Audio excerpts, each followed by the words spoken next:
გონი არავინ არ ვიცობს საერთოდ. მე ვარ მაკაჭელიძე, წამწამების დაგრძელების სპეციალისტი და დღეს გავიგებთ თუ რას ფიქრობენ გოგოები ამ პროცედურასთან დაკავშირებით. გაგიკეთებიათ თუ არა წამწამების დაგრძელება ოდესმე? არა, არასოდეს. რატომ? ან რატომღაც მგონია რომ ძალიან ხელოვნური არის და ბუნებრივი წამწამი უფრო უხდება ადამიანს, ვიდრე გაკეთებული. მადლობა.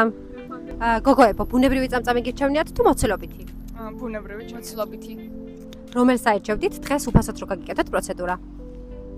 მოცულობით 2D, 3D თუ პირიქით? 2D. მადლობა.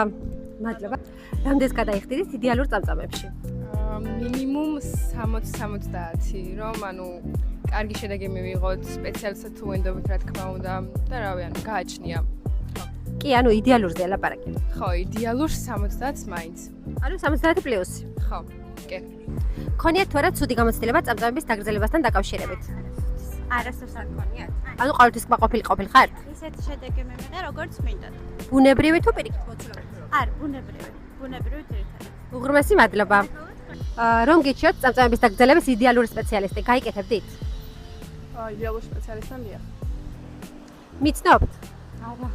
დღეს სრულად უფასოდ რო შემოგთავაზოთ წამწამების დაგრძელების პროცედურა, გაიკეთებდით? კი.